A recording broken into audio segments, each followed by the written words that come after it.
बालपण अंधेरीमध्येच झालं. एक रात्र मी टी व्ही बघत होतो आणि मला छम छम छम असा आवाज यायला लागला. आधी तर फक्त पायाचा आवाज यायचा, आता तर लिफ्टवर खालती होते. तर मी खूप घाबरलो आणि त्या घाबरण्याने मी खूप थंड पडलो. हिम्मत करून मी उठलो आणि आईला जसं उठवलं आणि सांगितलं आई आई आई आई आई आई आई. आवाज बंद झाला. वॉचमॅनला विचारलं की अरे आपको ऐसा आवाज आ रहा है. तो मला एवढंच म्हणाला. ठाकुर्लीमध्ये माझे एक मावशीकडे गेलेलो, बाजूला खिडकीकडे झोपलेलो, घड्याकडे बघत होतो की 11 वाजले. मला झोप येते आणि कोणतरी माझा गळा पकडलाय आणि गळा दाबतोय जोरात. मला दिसत नाही, माझे हात पाय थंड पडले, मला गळा दाबतोय. ती खिडकी अचानक लाल लाल व्हायला लागली, पूर्ण रक्त झालं ती खिडकं. दादाला विचारलं की काय रे दादा, इकडे काय, त्या पलीकडे काय भिंतीच्या? बोला. मी एकदम थंड पडलो ऐकताच. कृष्णाने भगवद्गीता सांगितली आणि हनुमानजी खूप प्रेरित झाले. हनुमानजी कृष्णाला म्हणतात की भगवद्गीताचं आहे ना ते मला लिहायला आवडेल. तर कृष्ण म्हणलं की तू असं करू नकोस, तू दुसऱ्या रूपात आहे आणि गीता सांगितली ते लिही. त्यामुळे हनुमानजी पिसाचचा एक रूप घेतात आणि त्या पिसाच्या रूपमध्ये ते भगवद्गीता लिहितात आणि त्या ग्रंथाचं नाव आहे. या कथा मनोरंजनासाठी आहे. काही लोकांचे अनुभव व काही पूर्णपणे काल्पनिक असू शकतात, त्यामुळे कृपया यांना मनोरंजन म्हणून घ्या. या कथा आपल्या संस्कृतीचा एक भाग आहे, अगदी लहानपणी आजी आजोबांनी सांगितलेल्या गुड गोष्टींसारख्या. आमचा हेतू कोणत्याही प्रकारची अंधश्रद्धा किंवा भीती निर्माण करणे नाही. हॅलो मंडळी, कसे आहात तुम्ही? स्वागत आहे तुमचं परत एकदा भंकसच्या एका नवीन एपिसोडमध्ये. आणि आज परत आपण अशाच काही गोष्टी घेऊन आलोय. पण आजचा जो एपिसोड आहे ना तो फक्त हॉरर आणि फक्त हॉरर स्टोरीजबद्दल नसणार आहे. पण आजच्या एपिसोडमध्ये आपण भरपूर काही देवाधर्माचंही बोलणार आहोत. कसं आपल्या पुराणांमध्ये ह्याविषयी हॉरर आपण जे बोलतो, भूत पिशाच आत्मा, त्यांच्याविषयी तिथे काय लिहिलंय तेही आपण आजच्या पॉडकास्टमध्ये बोलणार आहोत. आणि आपल्यासोबतच अभय आलाय. भाई कसा आहेस? बस ठीक Vicky, thank you so much. Thank you for inviting. Thank you so much for coming भाई. पण सर्वात आधी भाई तू तुझं इंट्रोडक्शन आपल्या ऑडियन्सला कसं करून देशील? माझं नाव अभय देवळेकर. मी गोरेगाव ईस्टला राहतो आणि IT कंपनीमध्ये मी मॅनेजर आहे आता. आणि साधारण बाकीच्या लोकांप्रमाणे माझंही साधारण जीवन आहे. रोज डेली ऑफिसला जायचं, घरी संध्याकाळी 9 to 6 जॉब करणं वगैरे हेच आहे. आणि स्पिरिच्युअली तू लहानपणापासून स्पिरिच्युअलिटीमध्ये मी जुळलेलो आहे. माझ्या वडिलां थ्रू. माझे वडील हरेराम हरे कृष्ण मंदिर आहे त्याशी जुळलेले होते कॉलेज टाईमपासून. आजच्या एपिसोडलाही तसंच आपण सुरुवात करूया. आणि फर्स्ट गोष्टीपासून तू मला बोललेलंस की तुला अंधेरीमध्ये तुमच्या सोसायटीमध्ये घडली होती ती, तर ती काय, ती गोष्ट काय आहे किंवा ती घटना काय आहे? ओके, माझं जन्म बालपण अंधेरीमध्येच झालं. तर 25-26 वर्ष तिकडेच राहिलेलो आहे. तर लग्नानंतर मी मग वाईफबरोबर मूव्ह झालो. तिकडे आमची बिल्डिंग आहे, 5 माळ्याची बिल्डिंग आणि लिफ्ट वगैरे आहे. आणि तो असा एरिया आहे की जिथे TV ॲक्टर्स भरपूर राहतात.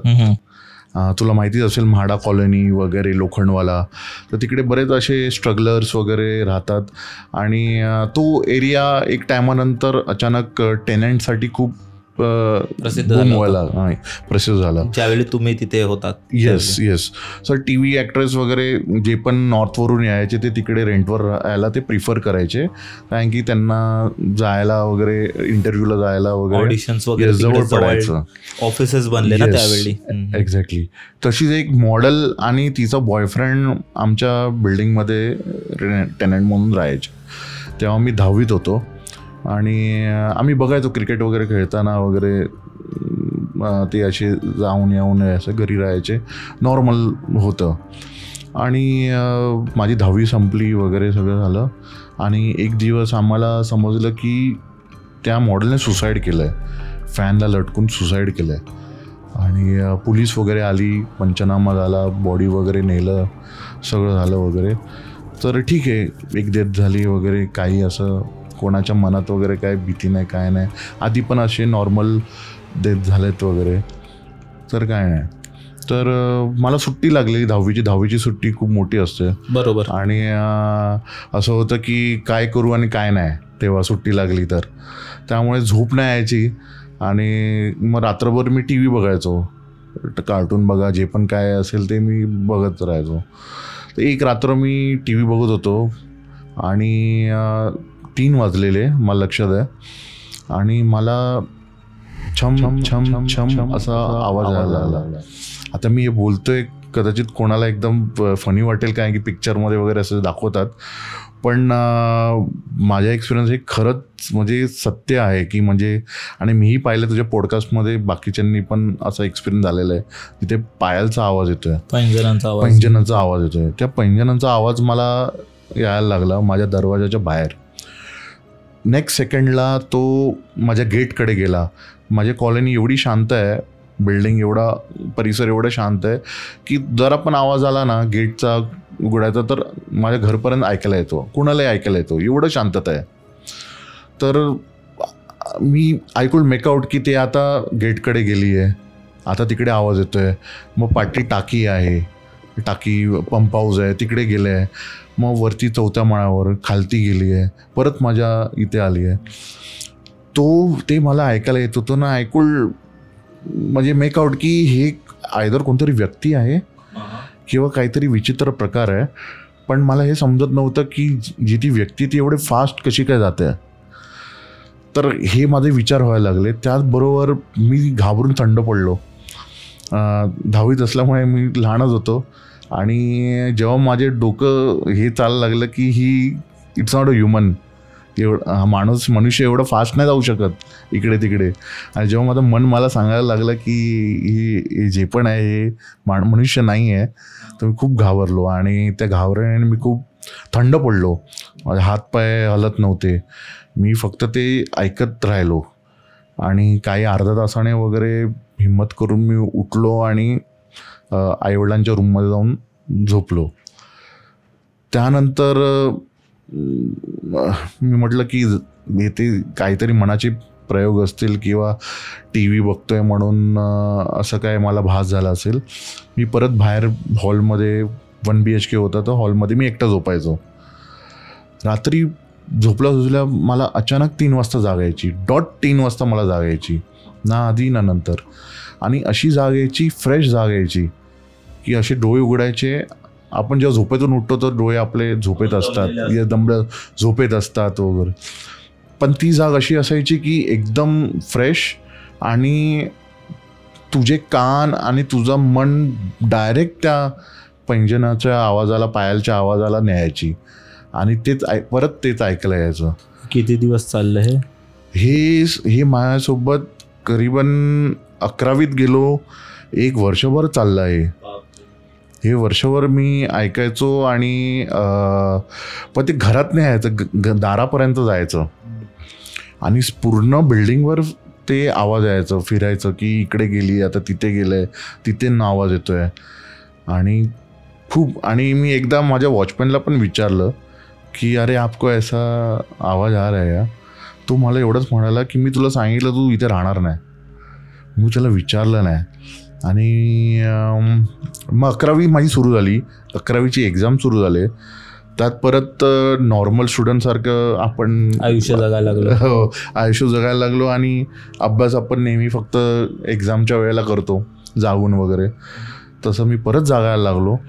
आणि मला ते डिस्टर्ब करायला लागलं खूप. आणि now I started experiencing something extra, की आधी तर फक्त पायाचा आवाज यायचा, आता तर लिफ्टवर खालती होते. आणि मला माहिती आहे आमच्या सोसायटीने इन्स्ट्रक्शन दिलेले की गेट लॉक करायचं. एक बाहेरचा गेट असतो, एक तुझ्या बिल्डिंगचा गेट असतो, तोही लॉक होता. त्यामुळे कोणाचं येणं जाणं नाही. लिफ्टवर खालती होते आणि लिफ्ट ती गेटवाली आहे, आताची एलिव्हेटर. हां, जोरात बंद होतात जाळ्या. येस, जाळीवाली. त्याचाही आवाज नाही येत आहे. म्हणजे मी हेही वाट बघतोय की ती कधी उघडते. आणि जसं बोललो की शांतता असल्यामुळे आय कुड मेक आउट की कोण कुठे उतरतोय. If someone is getting down, मला समजेल की कुठच्या फ्लोअरला उतरतोय. ते गेटही नाही उघडत आहे आणि सतत ती वर खालती होते. ते म्हणजे इट वॉज ओके, चला हे असं होतंय.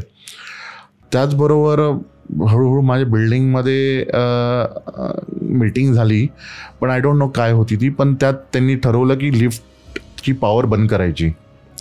कोणीतरी कंप्लेंट केली की ही लिफ्ट रात्री कोणतरी वरखालती करतोय उगाचच, हे लिफ्टचं पॉवरच बंद करा, ज्याला जायचं तो पायाने जाईल.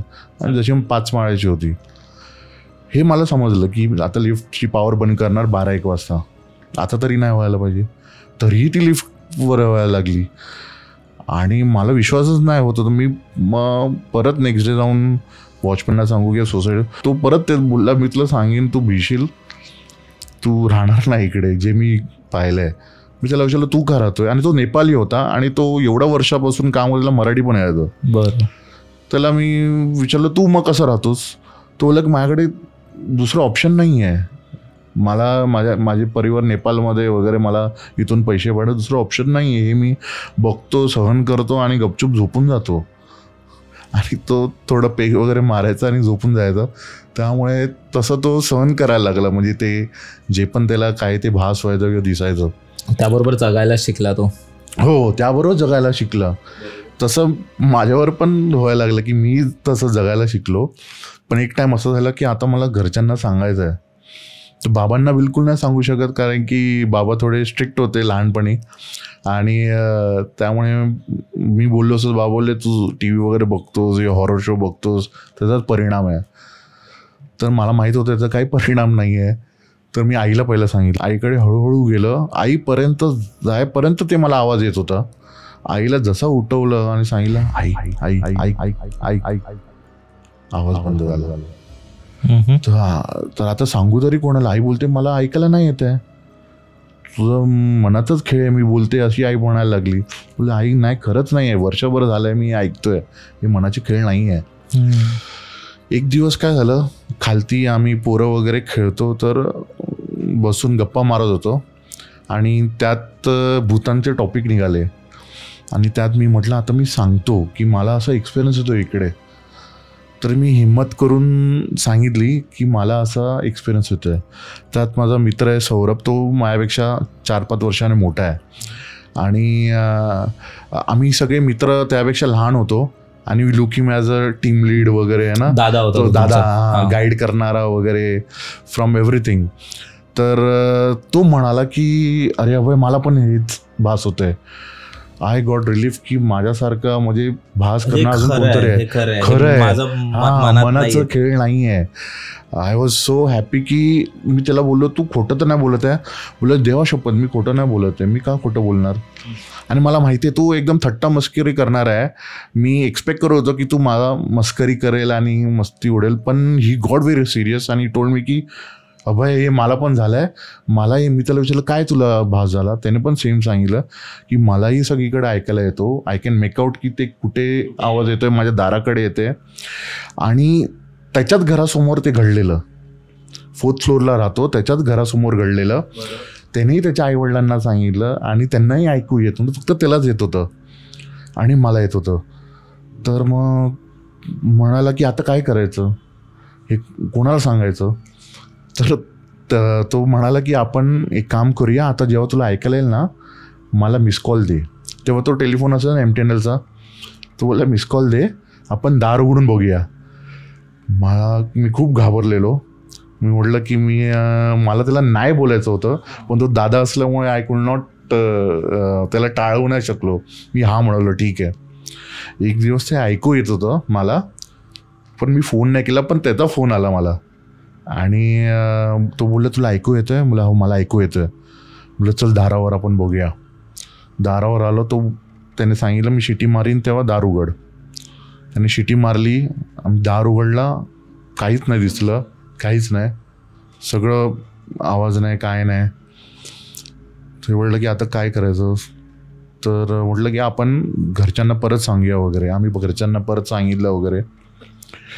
आफ्टर सम डेज और मंथ ना आमच्या बिल्डिंगमध्ये एक जण दुधाचा बिझनेस करायचे, पिशव्यांचं, दुधाच्या पिशव्या. तो माणूस यायचा घेण्यासाठी. तो माणूस 3:30ला वगैरे आला आणि तो बेशुद्ध झाला आणि he was in unconscious hospital 3 दिवसासाठी, म्हणजे कोमाच्या स्टेटमध्ये तो 3 दिवसासाठी होता. आणि तो जेव्हा उठला त्याला विचारलं काय झालं, म्हणजे तू कसं काय पडलास, तेव्हा त्याने सांगितलं की मी तुमच्या बिल्डिंगमध्ये एका बाईला उतरताना पाहिले आणि त्याने वर्णन केलं की जे पाय उलटे होते आणि अशी व्हाईटमध्ये होती आणि अशी इनव्हिजिबल होती. आणि तो म्हणाला की मी बघूनच बेशुद्ध झालो होतो. तो 3 दिवसानं. त्यानंतर मग सोसायटीत मीटिंग झाली आणि हे मग ठरलं की आता ह्याचं निवारण करायचं आहे. आणि मग तेव्हा मला आठवते पूजा केलेली, उदक शांती पूजा केली जाते आणि सत्यनारायणची पूजा सुरू केली. त्याआधी कधीच अशी काही पूजा वगैरे आली ना. ती पूजा नंतर केल्यानंतर हे सगळं स्टॉप झालं. तर हा एक्सपिरियन्स खूप भयानक होता तेव्हा. नाही ऑलरेडी लहान होतो 10वीत वगैरे. आणि मला असं वाटतं ह्याच्यानंतरचे जे मला एक्सपिरियन्स आले ना, समथिंग ह्या एक्सपिरियन्सने ना ट्रिगर केलं आहे, काहीतरी सेन्स ट्रिगर केलं असं मला वाटतं. जेणेकरून कुठे मी गेलो ना मला असं वाईब जाणवतो की काहीतरी इकडे विचित्र आहे. तर असा हा एक्सपिरियन्स आहे. आणि जवळपास म्हणजे वर्षभर तुला हे जाणवत राहिलं. आणि असे आवाज येत राहिले, कोणतरी चालतंय. आपण बऱ्याच वेळेला स्पेशली पिक्चरमध्येच, चित्रपटात वगैरे बघतो की असे आवाज येतात आणि लोक बोलतात. पण आपण जर बघितलं तर कोकणात वगैरे ही अशा गोष्टी होतात. म्हणजे तिथे पण राखणदाराच्या चपलीचा आवाज येतो, त्या काठीचा आवाज येतो, घुंगरांचा आवाज येतो. तर माहिती नाही नक्की काय आहे. आणि ज्यांना जाणवतं, म्हणजे आमच्या इकडे पण जी आमची सोसायटी आहे ना, तिथेही लहानपणी असे आवाज यायचे किंवा मित्रांमध्ये एक ग्रुपमध्ये ते बोलणं व्हायचं की रात्रीचं ह्यावेळी आवाज येतोय, कोणतरी चालतं. तर ते किती खरं होतं, केवढं खोटं होतं माहिती नाही. पण जर तू हे वर्षभर जाणवले तर त्यामागे काहीतरी तथ्य असावं.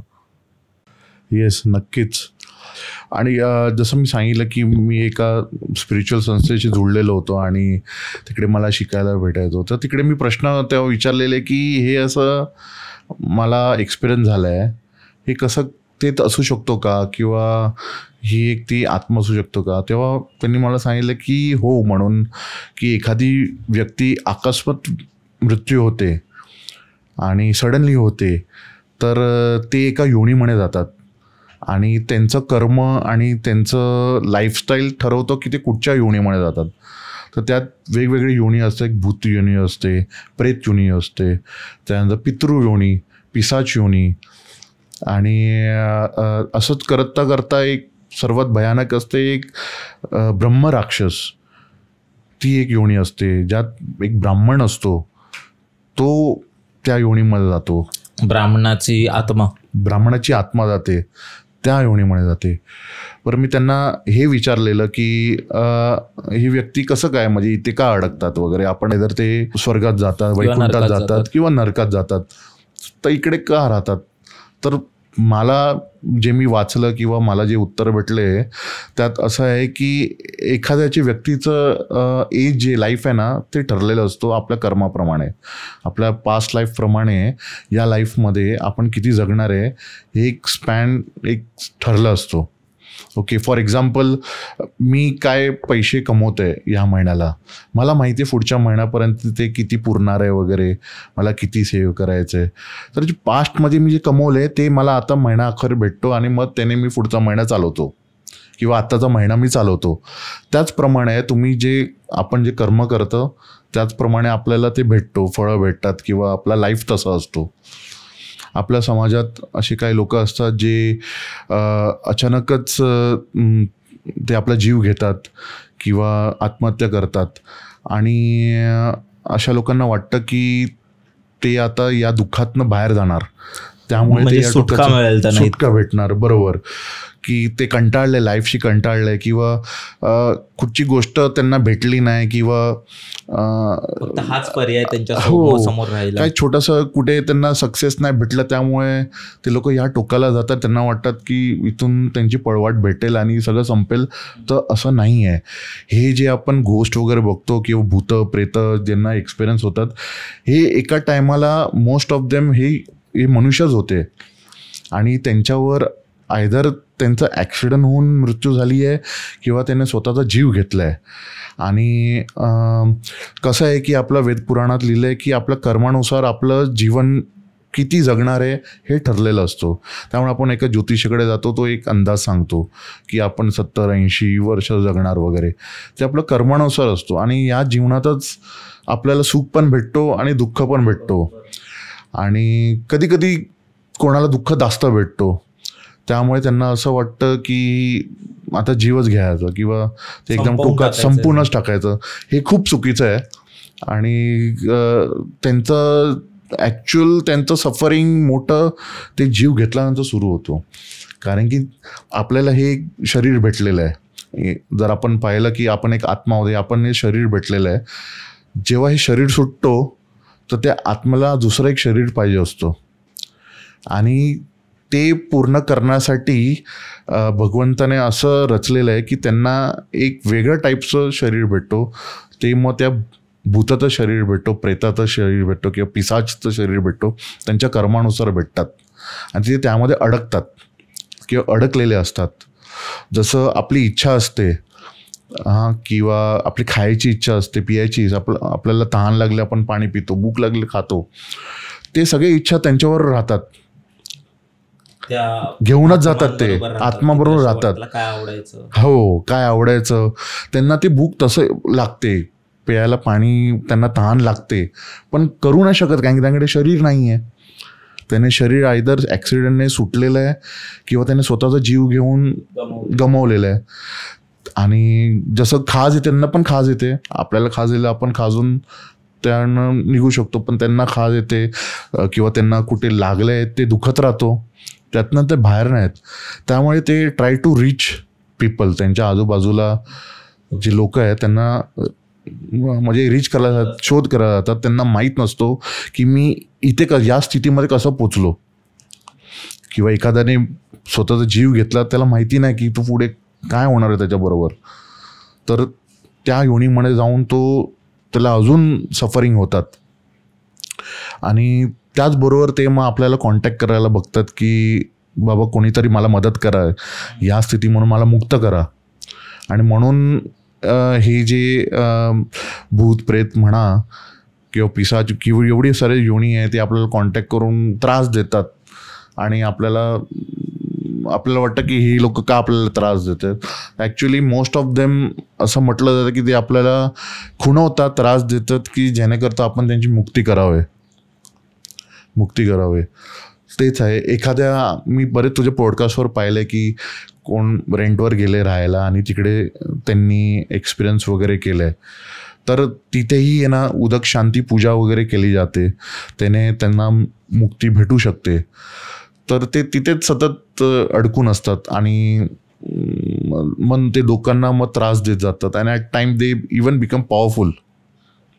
दे ट्राय टू फिगर आउट की इकडनं मी कसं अजून बाहेर निघू किंवा अजून किती लोकांना खुणवू आणि हे करू.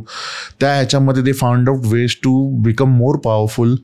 आणि मग असं वाटतं की आपल्याला की हे आपल्याला हर्ट करणार वगैरे असं करणार.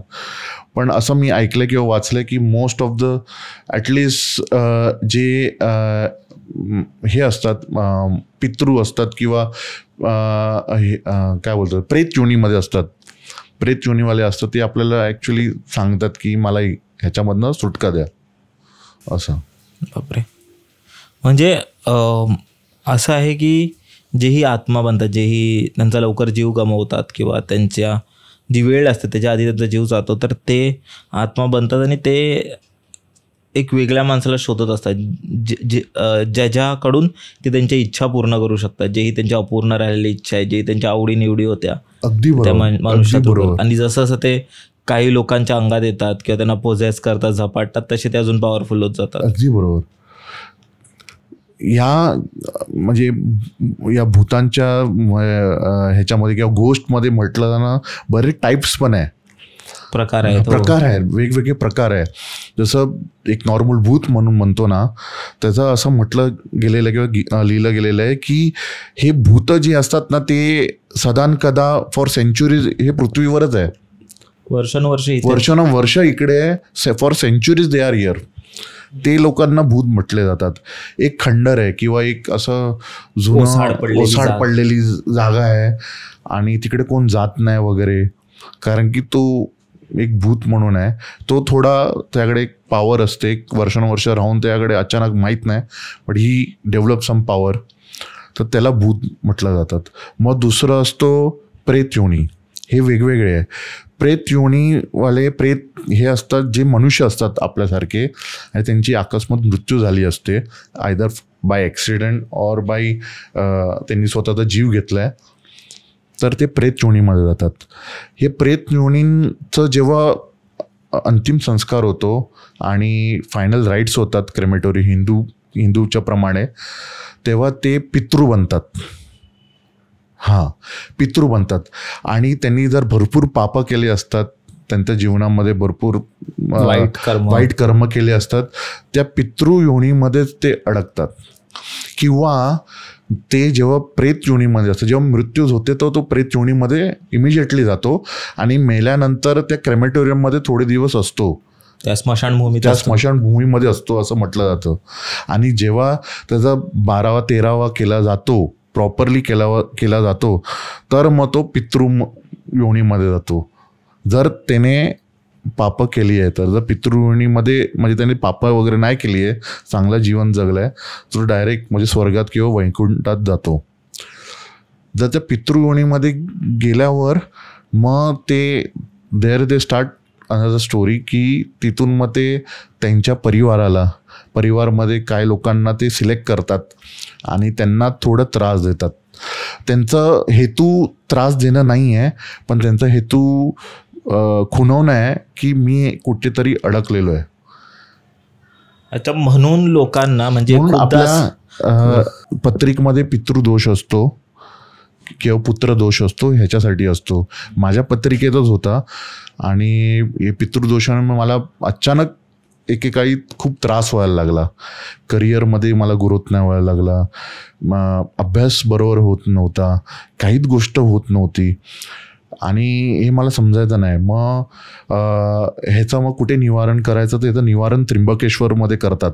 तिकडे शिक्रे समाजाचे, शिक्रे कुटुंबाचे ब्राह्मण लोक आहे जे पिढ्यानुपिढे तेच करतात. म्हणजे असे लोक त्रस्त आहे ज्यांच्या कुंडलीमध्ये पितृदोष आहे, ज्यांचे पितृंना मुक्ती नाही भेटली आहे, त्यांना ते मुक्त करवतात असं. आणि म्हणून असंही होतं ना खूपदा की आपले जे घरातले आहेत, आपले आजोबा वगैरे, ते त्यांचं निधन झाल्यावर बऱ्याच लोकांच्या स्वप्नात येतात आणि त्यांना स्वप्नात खुणवतात, त्यांना ते सांगत असतात. ॲब्सोल्युटली राईट, ॲब्सोल्युटली कारण त्यांना मुक्ती नसते मिळाली. हो, मी जेव्हा त्या त्र्यंबकेश्वर गेलो आणि त्या शिक्रे गुरुजींची माझी चर्चा झाली याबरोबर, की मला असं स्वप्नात येतात वगैरे, अगदी बरोबर, आणि बऱ्याच लोकांच्या स्वप्नात येत असणार.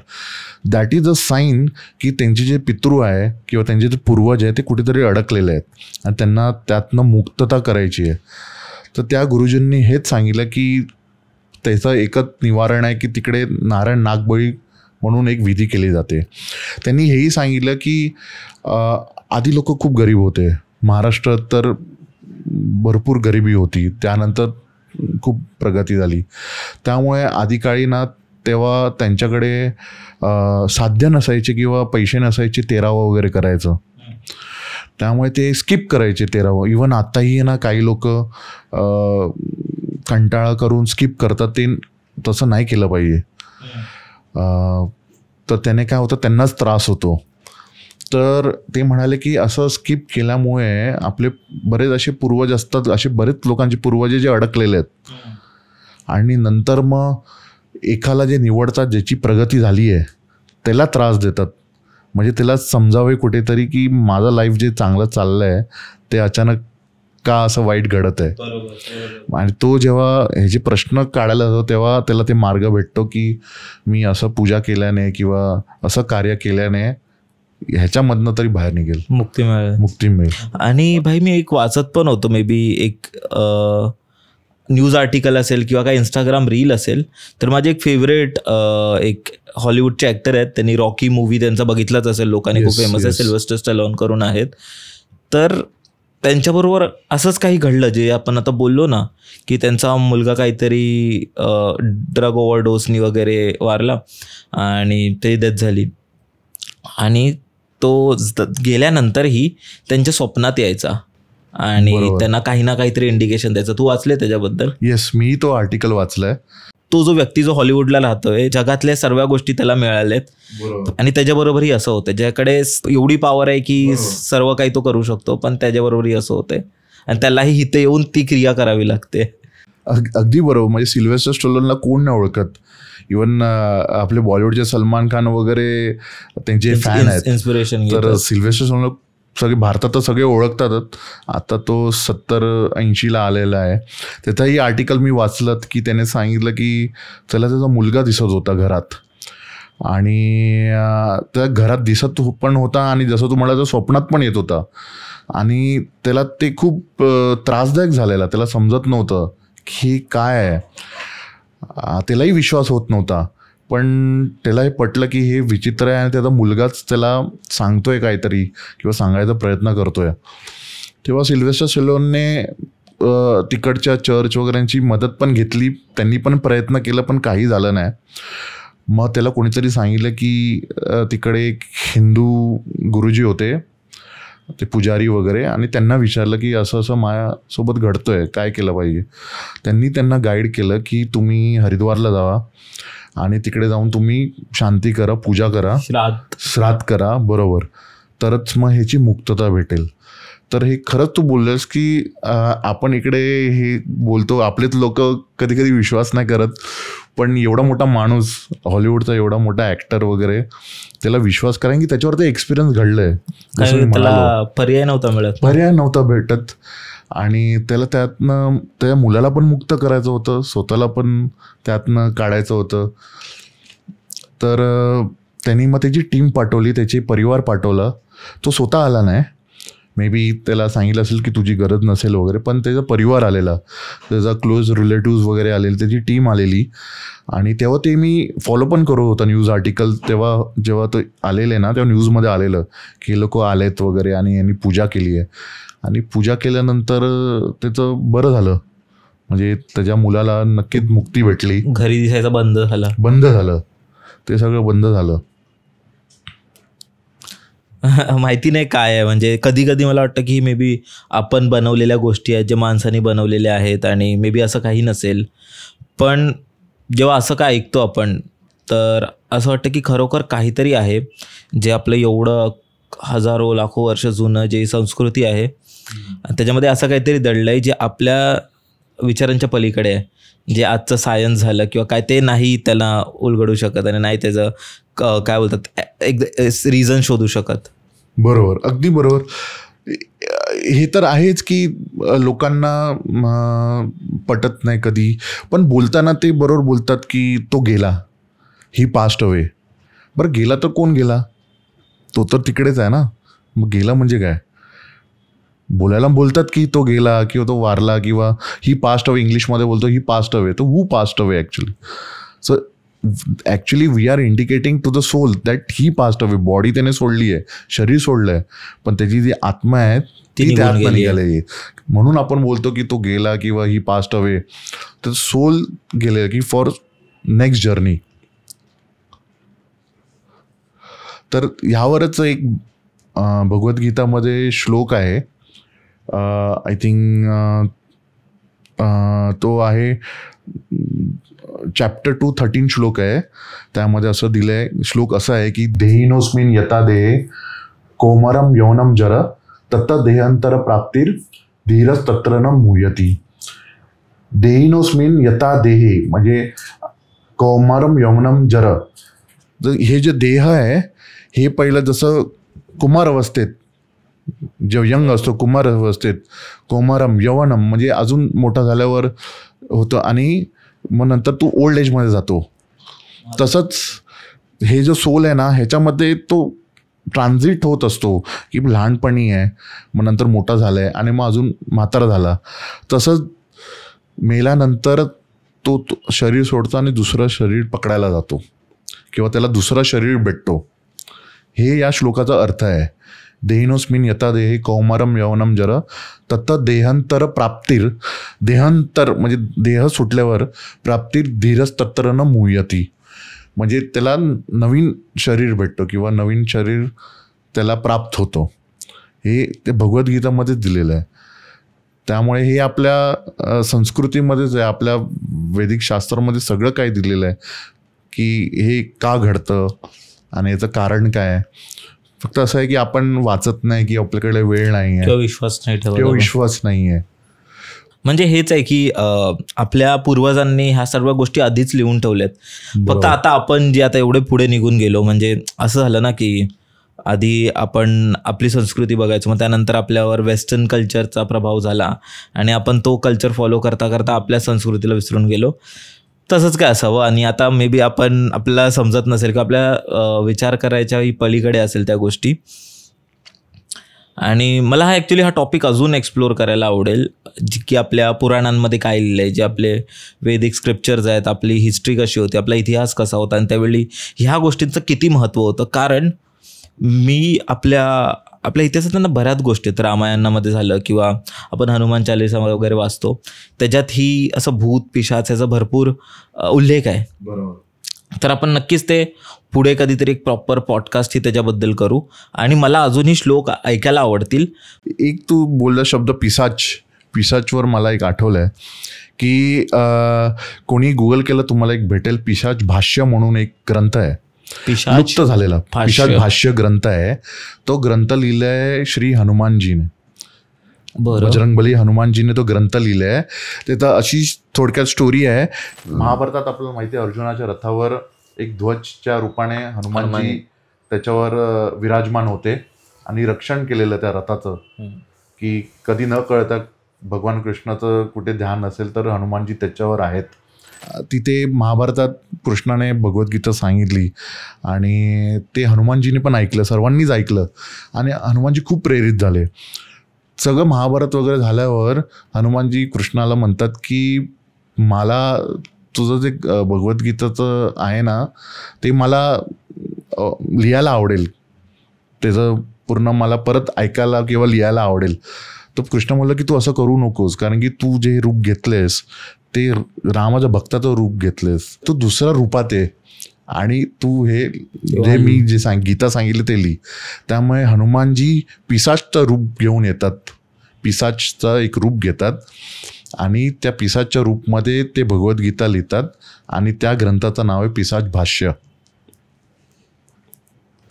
पिशाचच्या रूपमध्ये ग्रंथ लिहितात ना? हा, हे एकच आहे पिशाच भाष्य म्हणून, जी हनुमानजीने गीता लिहिलेली आहे, जी ऐकलेली, ज्यांनी ऐकलेली ना ती पण लूप झालेली आहे, ती कुठे भेटत नाही, पण ऑनलाईन त्याच्याबद्दल आहे.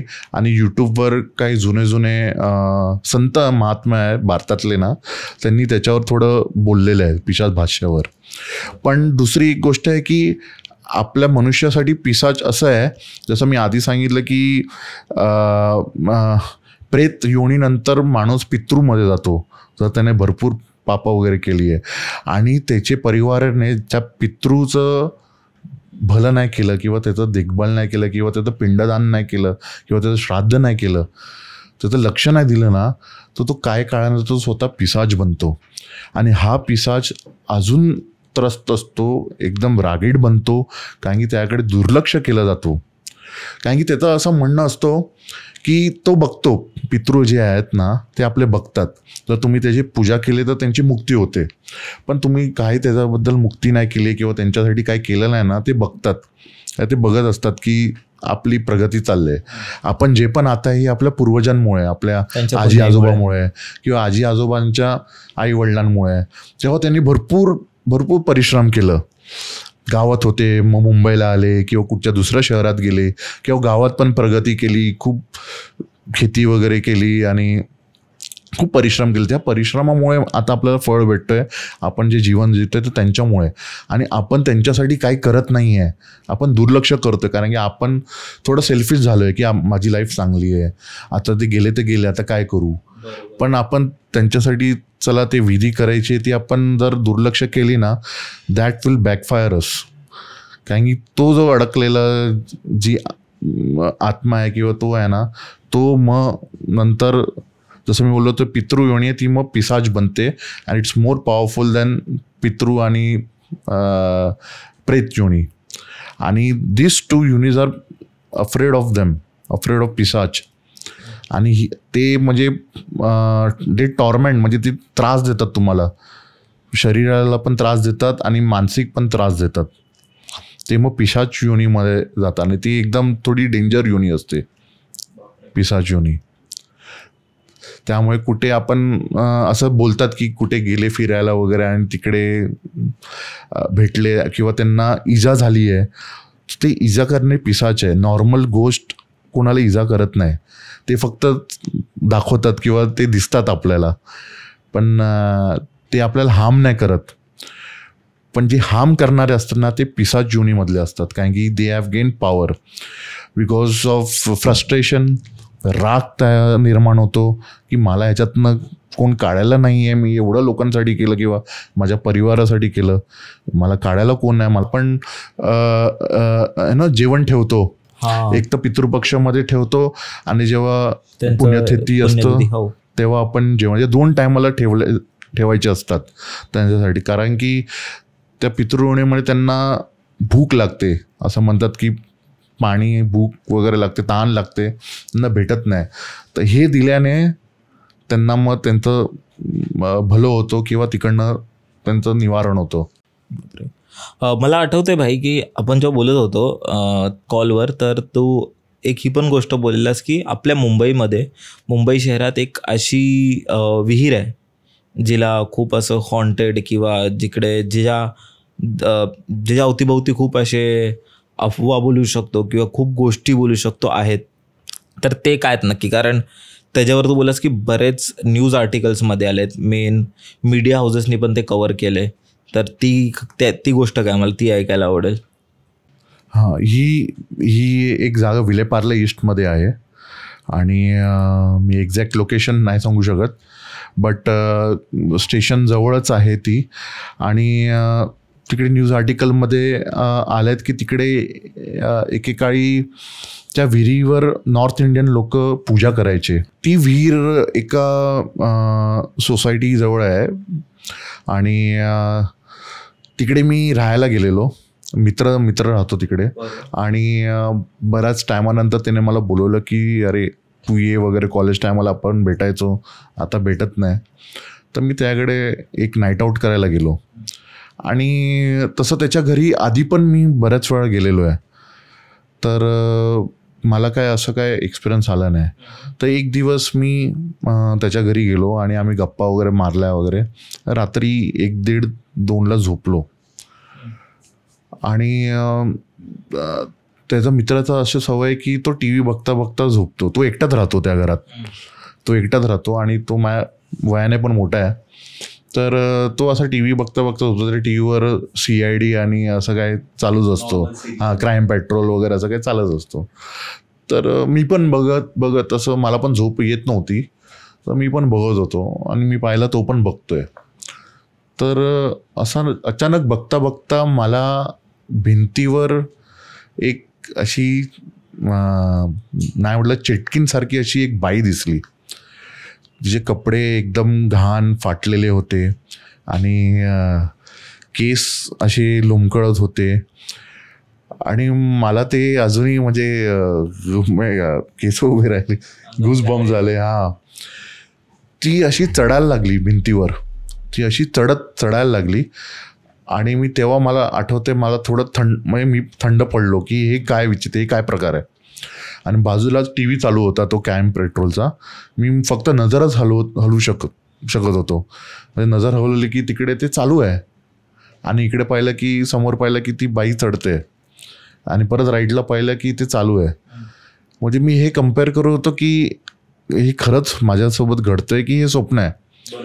पण मला ते स्वप्न वाटतच नव्हतं तेव्हा, तर बिलकुलच नाही वाटत होतं. ती बाई चढून सिलिंगवर गेली. हे एकदम कोणालाही विश्वास नाही, म्हणजे फनी वाटेल की एकदम हॉलिवूड टाईप मे बी कोणी पाहिलं असेल आणि they must have adapted, but हे मला हे खरोखर दिसलंय. ती बाई समोर सिलिंगवर येऊन माझ्यावर त्यांनी उडी मारली आणि मी ओरडून असं उठून बसलो की म्हणजे एक आवाज निघाला माझ्या तोंडातनं आणि उठलो तर बघितलं तर तेच सिरियल, तीच क्राईम पेट्रोल जी CID चालू होती ना, जी मी बघत होतो तीच बरोबर फॉलो होत होती. मग जर माझे डोळे बंद असते किंवा मी झोपेत असतो ते मी कसं, मला ते म्हणजे ती सिरियलचं पुढचं पार्ट काय होते मला कसं दिसलं असतं.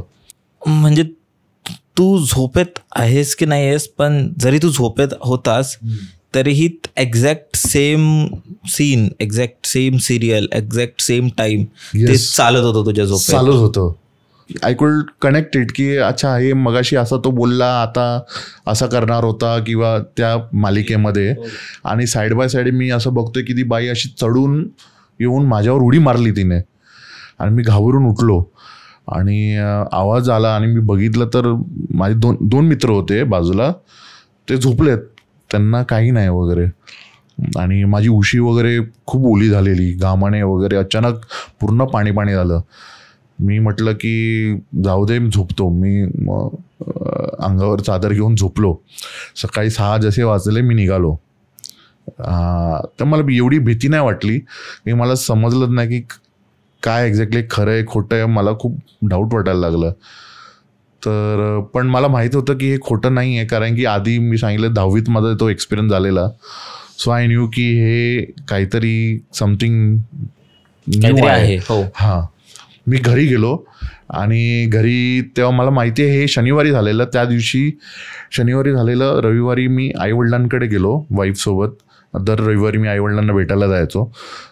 तर आईवडिलांना आणि वाईफला सांगितलं की मी काल मित्राकडे गेलो आणि असं घडलं. आई म्हणाली की अरे काल तर अमावस्या होती. मुलं अच्छा हां मुलं. आणि माझे बाबा तर ह्याच्यावर विश्वास नाही करत. मला आठवते ते म्हणाले की पुढच्या वेळी तिकडे जाऊ नकोस. म्हणजे I was expecting him to say that की काय नाही तुझ्या मनाचे खेळ आहे वगैरे. आय वॉज एक्सपेक्टिंग की असं काय बोलेल, ओरडतील वगैरे. हां. पण तो ती म्हणाला की तू तिकडे जाऊ नकोस. तर मला वाटलं हे now this is something serious. जे मग कारण की त्यांनी पण माझ्याकडनं तेव्हा जे ऐकलं ना, दे फेल्ट की मला ते खरा एक्सपिरियन्स झाला आहे. मग मला हे समजत नव्हतं की आधी मी त्याच्या घरी बऱ्याच वेळा गेलो आहे, बऱ्याच वेळा राहिलेलो आहे. मला तेव्हा का नाही एक्सपिरियन्स आला. हां आत्ता आला. मी मग गुगल करायला लागलो त्याच्या सोसायटीबद्दल आणि त्या सोसायटीजवळ ती विहीर आहे त्या विहीरबद्दल. आणि तेव्हा मला हे आर्टिकल्स भेटले, न्यूज आर्टिकल जे मी तुझ्याबरोबर शेअर केले आहेत.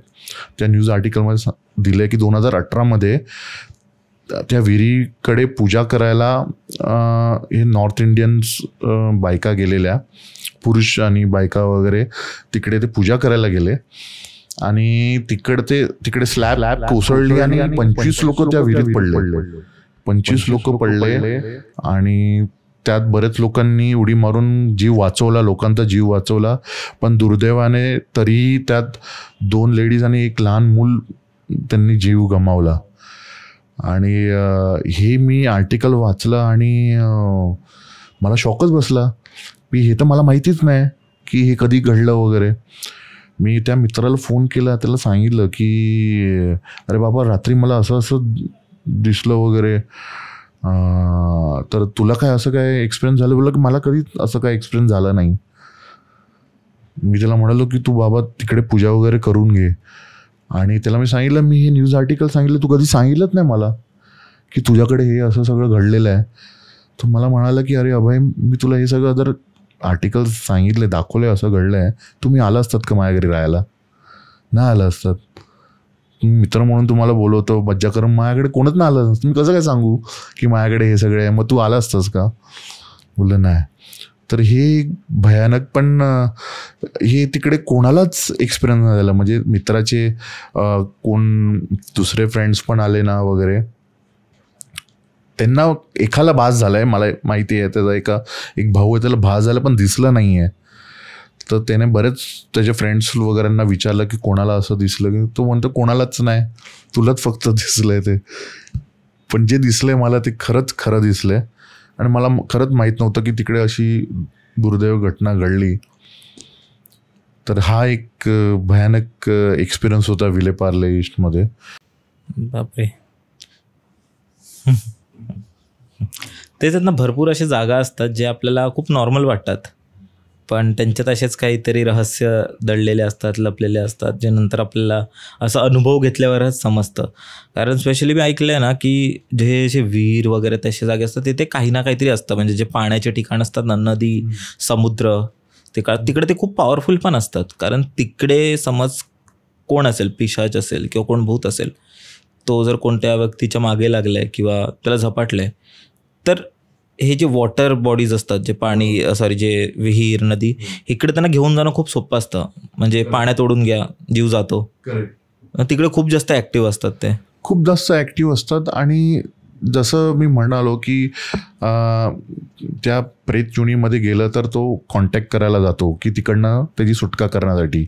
एखादा व्यक्ती समजा 20 फूट 30 फूट खालती जाऊन मेला आहे आणि तिकडे समजा त्याची आत्मा जी अडकली आहे, तो कसं कॉन्टॅक्ट करणार लोकांना किंवा कसं कुठे जाणार.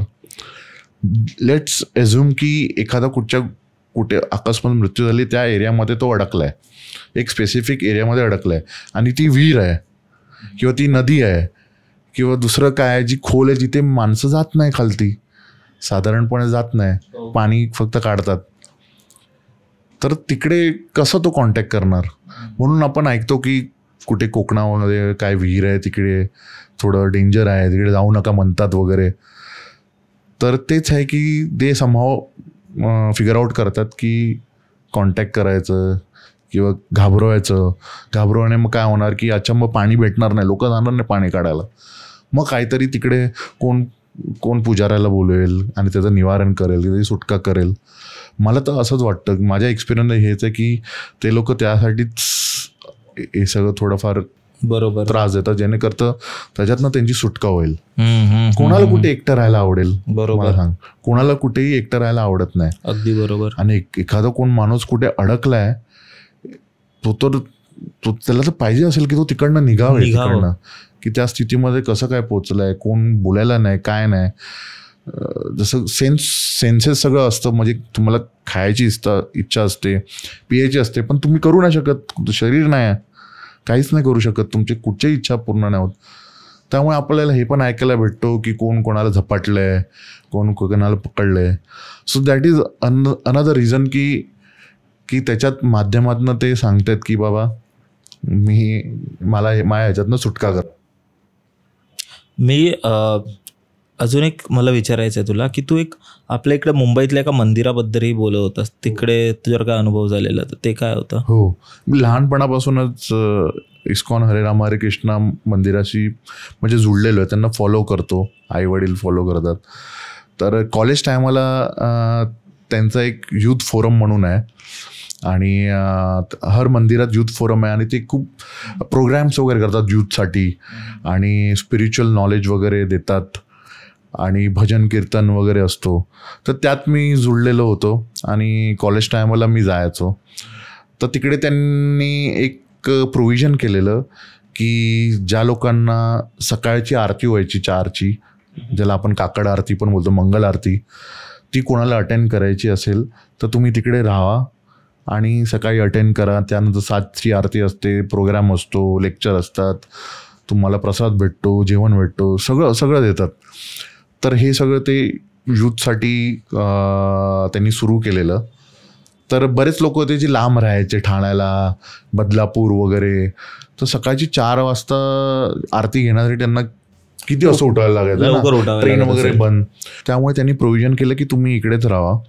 आणि त्यांचं जे यूथ फोरमचं ऑफिस होतं ते आताही म्हणजे बेसमेंटमध्ये आहे, कार पार्किंगमध्ये अंडरग्राऊंड आहे. आणि तिकडे एका कोपऱ्याला त्यांचं ऑफिस पण आहे. तर त्या ऑफिसमध्येच त्यांनी प्रोव्हिजन केलं की तुम्ही इथे झोपा वगैरे. तर आमचे जे हेड आम्हाला शिकवायचे, तर त्यांचं एक छोटंसं ऑफिस होतं आणि जे दरवाजा, ॲक्रेलाइटचा दरवाजा असतो, त्या दरवाजाने ते ऑफिस बनवलेलं आणि पार्टिशन होतं ॲक्रेलाइट डोअरचा आणि बाजूला आम्ही 3-4 झोपलेलं जमिनीवर चादर वगैरे टाकून. आणि आमच्याच बाजूला त्यांचं ऑफिस, ते ऑफिस त्यांनी लॉक करून ते गेलेले.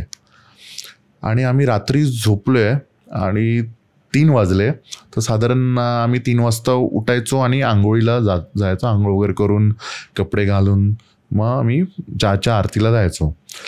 3 वाजले आणि आम्ही मे बी आम्हाला वाटलं की थोडं 5-10 मिनटं अजून झोपावे वगैरे, तर आम्ही झोपूनच होतो. तर त्या बाजूच्या रूममध्ये त्या केबिनमधनं जी लॉक आहे आणि त्यातनं कोणतरी धदा असा हात आपटत होतं. हां, आणि ते जे एक्रेलाइट जे आहे ना ते म्हणजे असं कोण दाबलं ना तर पत्रासारखं असं मूव होतो. हां, दबला जातो. आणि मी तिकडेच झोपलेलो आणि बाजूला दोघेजण आणि धदा करत आम्ही तिघं एकदमच उठलो. बघितलं हे काय प्रकार आहे. म्हणजे मी विचारलं की तुम्ही पण ऐकलात का? हो. आणि असं बोलता बोलता परत झालं, परत कोणतरी आपटते तिकडे. आम्ही उठलो आणि बाहेर गेलो, बघितलं तर कोण आहे का तिकडे, कोण मस्करी करते, पण नाही, कोण असं मस्करी करणार, लॉक होतं. तर मग आम्ही उठलो, बरं ठीक आहे चला आपण जाऊया मंगलारतीला. आम्ही मंगलारतीला गेलो वगैरे आलो आणि आमचे जे लीडर आहेत जे आम्हाला शिकवायचे त्यांना आम्ही सांगितलं की प्रभूजी आम्हाला असं हे झालं.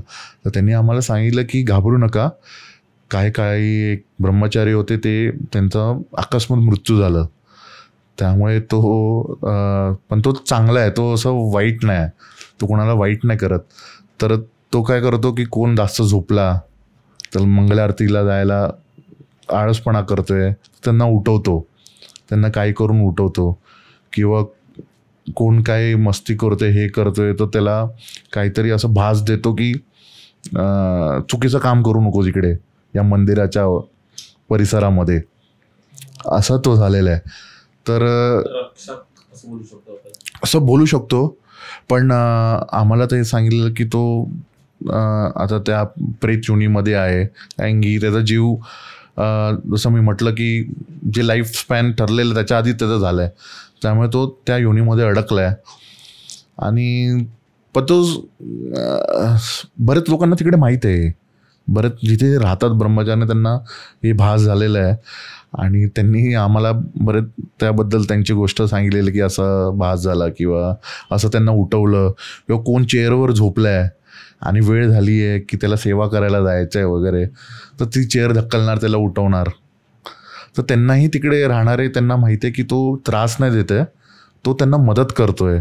मग त्यांचं जे सेवा आहे डेलीमध्ये कुठे त्यांची चुकतंय किंवा ते काय विसरत आहेत तर तो त्यांना आठवण करून देतो. तर असं ते एक गोष्ट झालेली.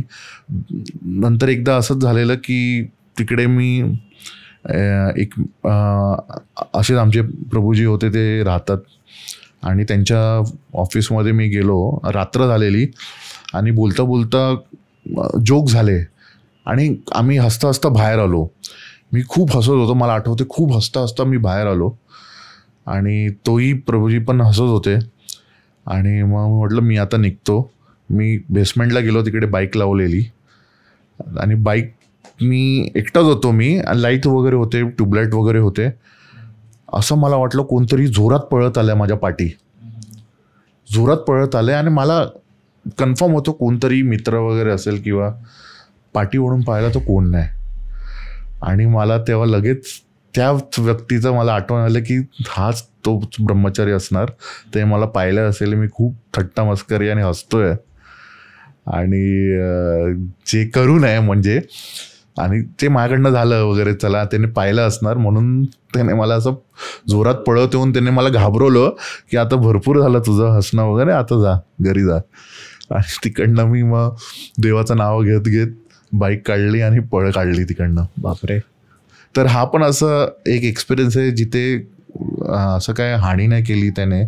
पण एक बोलतात ना की गुड सोल असतात, काय तुमच्या रक्षणासाठी असतात, तुम्हाला काहीतरी शिकवून जातात. बरोबर. तशा पद्धतीने असं. अगदी बरोबर असंच असतं. जसं तू म्हणाला की राखणदार गावात वगैरे असतो, तर ही तसे त्याच्यातलेच आहे की ज्यांनी चांगलं शिक्षण, चांगले संस्कार झाले, त्यामुळे ते कोणाला जरी हर्ट करता आलं तरी ते करत नाही. बरोबर. अजून एक मला विचार, तुला ठाण्यातली एक तुझ्याकडे ठाकुर्ली त्याची पण एक गोष्ट आहे, तर ती काय आहे? हो, ठाकुर्लीमध्ये माझे कझिन्स राहतात, मावस भाऊ आणि मावशी राहायचे. तर आणि हे पण पहिल्या 10वी मध्ये झालेलं. हे जे मी तुला आधी सांगितलं एक्सपिरियन्स माझ्या बिल्डिंगचं ना, त्याच सुट्टीमध्ये मी मावशीकडे गेलेलो राहायला. आई घेऊन गेलेली, कारण की साधारण 9वी-10वीत आई वडील पोरांना कुठे नेत नाही. ओके, कारण की आता 9वी-10वी अभ्यास करा, कुठे जायचं नाही, मावशीकडे नाही, काकाकडे नाही. तर 10वीची सुट्टी पडली, मला घेऊन गेली. आणि तिकडे व्हेरंडा आहे, फ्रेंच विंडो आहे, ग्राउंड फ्लोअर, आणि त्यांच्यासमोर असं ट्रायंगल शेपचं गार्डन आहे. आणि मी त्या ग्राउंड फ्लोअरवर म्हणजे बाजूला खिडकीकडे झोपलेलो, आणि आई आणि मावशी असे खालती बसून गप्पा मारत होते, आणि मला झोप नाही येत होती. आणि समोरच तसंच एक घड्याळ होता, आणि घड्याळकडे बघत होतं की 11 वाजले.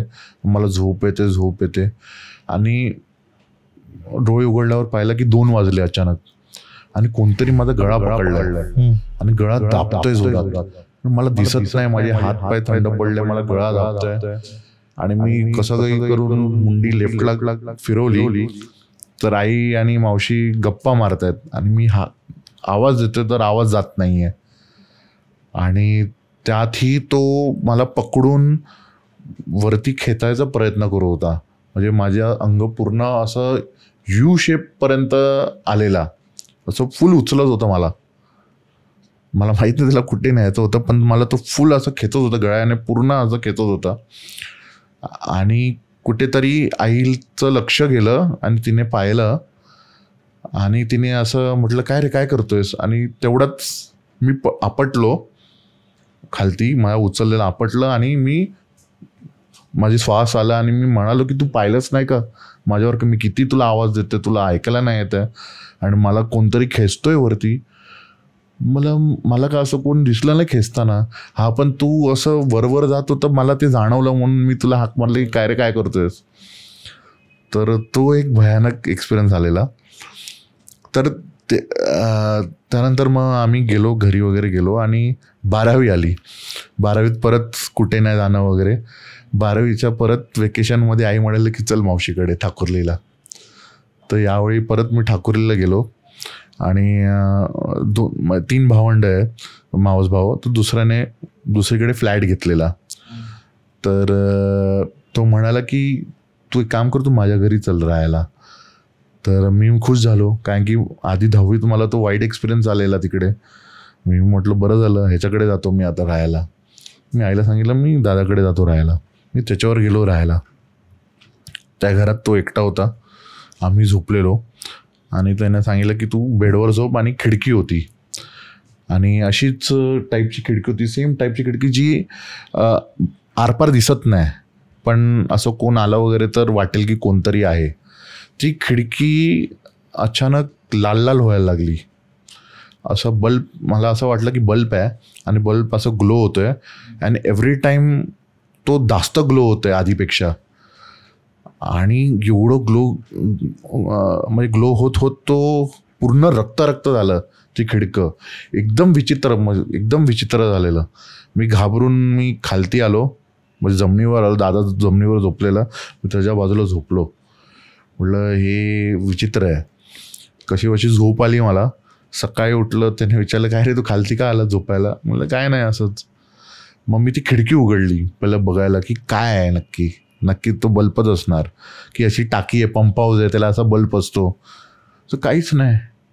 भिंत आहे अशी लांब, असं कंपाऊंड आहे, भिंत आहे, झाडं आहे, आणि त्या पलीकडे धूर येत होतं, धूर. तर दादाला विचारलं की काय रे दादा, इकडे काय, त्या पलीकडे काय भिंतीच्या? बोला स्मशान आहे. मी एकदम थंड पडलो ऐकतात. तर त्या पण एकदम, तो पण असं थोडं शांत झाला, आणि नंतर बोललं काय रे तू असं का विचारलंस अचानक? नाही काय नाही दादा, काय नाही. ते एक एक्सपिरियन्स होतं की स्मशानाच्या बाजूला जी बिल्डिंग होती, आता माझ्या दादाला तो घर घ्यायचं होतं, आणि वहिनी मला सांगत होती की त्याला सांग तिथे घर नको घेऊस, एकतर बाजूला स्मशान वगैरे आहे. आणि तो बोलतो की असं काय नाही वगैरे, काय नाही. नशिबाने त्याने तिथे घर नाही घेतलं, दुसरीकडे घेतलं. तर ते स्मशान अजूनच आहे ठाकुर्लीला, म्हणजे ठाकुर्लीचे रहिवाशी आहे त्यांना माहीत असेल, आणि ती सोसायटी माहीत असेल जी त्याच्या बाजूला बनलेली आहे. बापरे. मला आजचा पॉडकास्ट मला वाटतं बऱ्याच गोष्टी आपण ऑलरेडी घेतल्यात, पण जसं आपण बोललो की तुझ्याकडे काही श्लोक आहेत, म्हणजे आपण ह्याच्यावर नक्कीच एक पूर्ण पॉडकास्ट करूच. पण आजच्या पॉडकास्टचे मला वाटतं जो एंड आहे तो आपण त्या गोष्टींनी करू ज्या आपल्या पुराणात लिहिल्या आहेत, आपल्या वैदिक स्क्रिप्चर्समध्ये लिहिलं आहे की भूतांबद्दल झालं, मृत्यूबद्दल झालं किंवा कर्मांबद्दल झालं, तर त्याच्याने आपण एंड करू आणि एक चांगल्या नोटवर, एक स्पिरिच्युअल गोष्टींवर एंड करू आपण आजचा पॉडकास्ट. मी मुद्दामून भगवद्गीता आणली आहे की जे आपला पॉडकास्ट आहे त्याला जे पण आपलं डिस्कशन झालं त्याला सपोर्ट करण्यासाठी मी ह्यातनं 2 श्लोक काढले आहेत जे मला सांगू इच्छिता आपल्या प्रेक्षकांसाठी, आणि तेही हे बघू शकतात, वाचू शकतात ऑनलाईन. तर एक तर हा खूप महत्त्वाचा श्लोक आहे जो अध्याय 2 श्लोक 22 आहे. तर तो असा आहे की ज्याप्रमाणे मनुष्य जीर्ण वस्त्रांचा त्याग करून नवीन वस्त्रे धारण करतो, त्याचप्रमाणे आत्मा ही जीर्ण आणि निरुपयोगी शरीरांचा त्याग करून नवीन भौतिक शरीरे धारण करतो. तर या श्लोकामधून तर हे साध्य होतं की त्यांनी एक एक्झाम्पल दिलं की जसं आपण रोज नवीन कपडे त्याग करतो, दुसरे नवीन कपडे घालतो आणि जुने कपडे काढतो आणि नवीन कपडे घालतो, तसंच ही शरीर पण जेव्हा ते म्हणाले की निरुपयोगी झालेलं आहे हा शरीर, जेव्हा किंवा ओल्ड झालं आहे किंवा डॅमेज झालं आहे, तर हा शरीर सोडावा लागतो त्या आत्म्याला, आणि त्या आत्म्याला मग दुसरं नवीन शरीर भेटतो.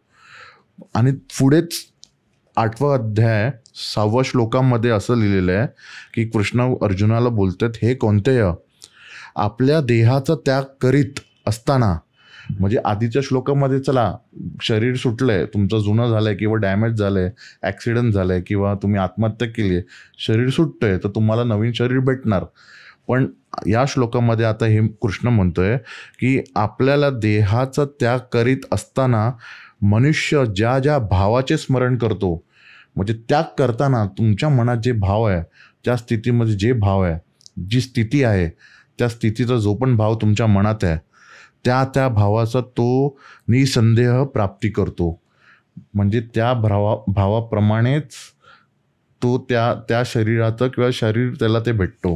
म्हणजे फॉर एक्झाम्पल एखादी व्यक्ती जर खूप भक्तीमध्ये लीन आहे आणि तो भगवंताचं स्मरण करतोय मरताना, तर तो नक्कीच तो वैकुंठात जाणार. आणि असं म्हणतात की वैकुंठामध्ये तिकडे ते वैकुंठाला होईल तसं शरीर भेटतो. पण जर कोण अकस्मात मृत्यू झाला आहे, ॲक्सिडेंट झाला आहे किंवा सुसाईड झालं आहे, तर ती मग ते भूत योनीमध्ये किंवा प्रेत योनीमध्ये त्याचं शरीर वेगळं असतो आणि ते त्यांना शरीर भेटतो. तर एखादा व्यक्ती जीव देतोय, त्याचा जे भाव असतो तो भाव तर चांगला नसतो, त्याला नष्ट करायचा असतो, स्वतःचं नकारात्मक विचाराचा असतो, बरोबर. त्याचप्रमाणे त्याला मग तसं शरीर भेटतो. हां, त्याला मग नकारात्मक भेटतो आणि त्यात त्याची सफरिंग अजून वाढतात. त्याला एखादा वाटत असेल की सुटका, पण सुटका नाही भेटत. तसंच ज्याचा कोण भाव असं एखादाला कोण काय बनायचं असतो, तर मरणाच्या वेळेला ज्याला ते भाव असतो, ज्या भावात समजा एखादा एक व्यक्ती बनायचं किंवा जनावर बनायचं, तुला त्या जनावरचं शरीर भेटतो किंवा त्या व्यक्तीसारखं शरीर भेटतो. हे असं या 2 श्लोकामध्ये दिलेलं आहे. म्हणून तर बोलतात ना आपले जे आई वडील, आजी आजोबा, की नेहमी चांगले विचार करावे, नेगेटिव्ह नको, पॉझिटिव्ह विचार करावा. आणि तेच काहीतरी इथे पण तेच सांगण्याचा त्यांचा उद्देश आहे. Absolutely right. ही मजा आली मला. आणि मला वाटतं हा पहिला पॉडकास्ट असेल जिथे आपण एवढ्या गोष्टी कव्हर केल्या. म्हणजे हॉरर स्टोरी जे आपल्या ऑडियन्सला आवडतात, जे मला आवडतात त्या तर होत्याच, पण त्याच्यासकट आपण खूप भगवद्गीतेचे काही श्लोक्स घेतले आणि त्यांना आपण आपल्या धर्मामध्ये कसं लिहिलं आहे तेही आपण जाणून घेतलं. आणि थँक्यू सो मच भाई, तू आलास आणि एवढं चांगलं माहिती दिलीस आणि एवढं खूप काही शिकवून गेलास, आणि धन्यवाद. आणि आपल्या ऑडियन्सलाही नक्की आवडलं असेल. थँक्यू. होपफुली त्यांना आवडलं असेल. माय प्लेजर की तू मला इथे आमंत्रण दिलंस आणि काही गोष्ट एक्सपिरियन्स शेअर करायला मला चान्स दिलंस. थँक्यू सो मच भाई. आणि आपण परत एकदा असाच एक एपिसोड करू आणि त्या एपिसोडमध्ये आपण कम्प्लिटली ह्याबद्दल बोलू शकतो जे आपल्या पुस्तकांमध्ये, जे पुराणांमध्ये, आपल्या ग्रंथांमध्ये काय लिहिलं आहे त्याबद्दल आपण बोलू. नक्कीच रिकी, नक्कीच. थँक्यू सो मच भाई. थँक्यू. मित्रांनो, जर तुम्ही आतापर्यंत हा पॉडकास्ट बघताय तर सबस्क्राईब करा. तुम्ही अभयलाही फॉलो करू शकता, त्याच्या खाली सगळे सोशल मीडिया हँडल्स असतील.